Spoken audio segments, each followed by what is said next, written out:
wolf packs are now also being hunted from the sky. Long-range air patrols, Liberators, Sunderlands, and Fortresses provide cover from the convoy, relieving pressure off the exhausted escorts. Like the cavalry coming over the hill, the arrival of Coastal Command aircraft alters the situation very significantly. Aircraft can force submarines down. Once submarines are submerged, their mobility is greatly reduced.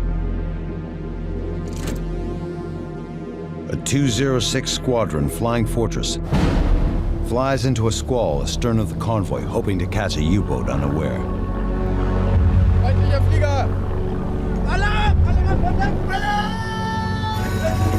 U-384 doesn't have a chance to dive before 4 depth charges are dropped.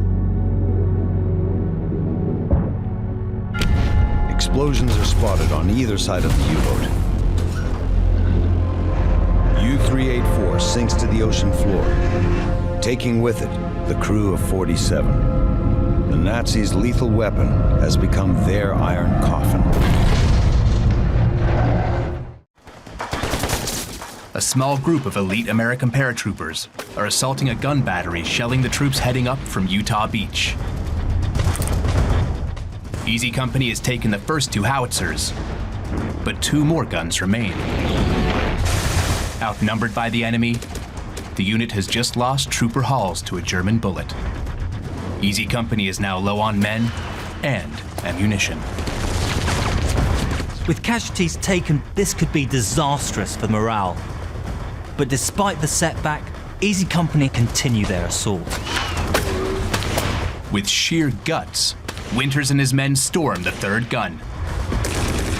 Helpless, the Germans are completely overwhelmed in a hail of bullets. They surrender, and the 3rd howitzer belongs to Easy. Winters now has to put the 3 guns out of action permanently if the raid is to be successful. The fortunes of war can turn very quickly, and the Germans can't be allowed to take those guns back. Winters orders TNT and grenades to be stuffed down the barrels of the 105s.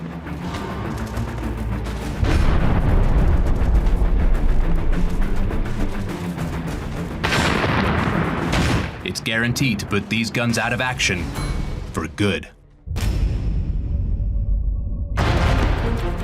3 howitzers are out of action, but the 4th remains. As long as it stays in German hands, it can threaten the advance inland from Utah Beach. Easy Company is still drawing heavy fire from the Germans. But as any hope of taking the 4th gun dwindles, new blood arrives. Lieutenant Ronald Spears and soldiers from Dog Company move in to reinforce Winters and his unit. Despite enemy fire, Spears begins his run to take the 4th and final howitzer.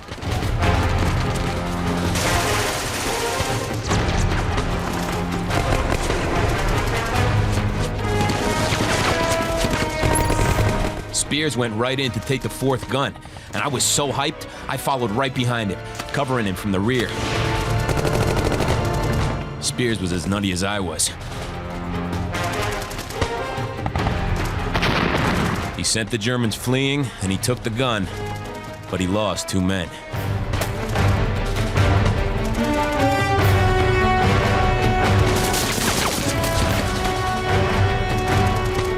The Germans make a break across a field to the safety of Brecourt Manor.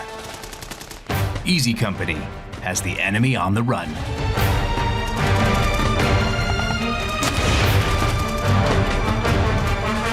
Spears' heroics have taken the 4th and final gun. April 6th dawns quiet in the waters off Okinawa. The calm did not comfort Ensign Doug Aitken. We knew that we were going to be in for trouble. We just knew it.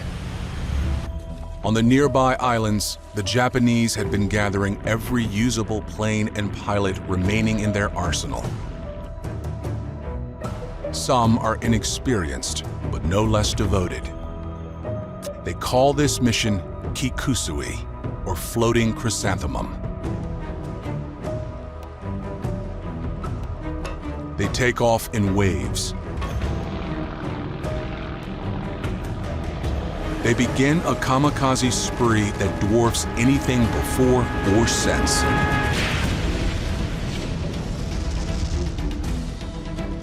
In the next 2 days, over 350 enemy planes wreak absolute havoc.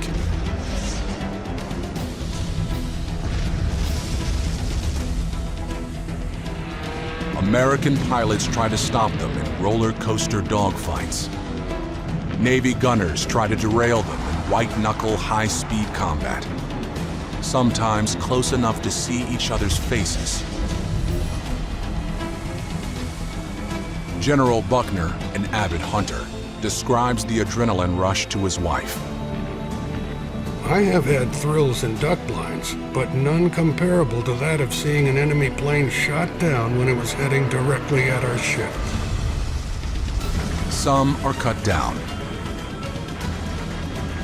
but others get through. For sailors like Doug Aitken, the horror is burned into memory. And all of a sudden, general quarters, all hands man your battle stations. First of all, power went out. So we opened the doors and we could see all this commotion and all this smoke. Japan intentionally crashes 1,900 planes in suicide dives around Okinawa, the most intense kamikaze attacks of the entire Pacific campaign. They sink 26 ships and damage 164 more. The Japanese consider it noble sacrifice. The Americans consider it inhumane warfare.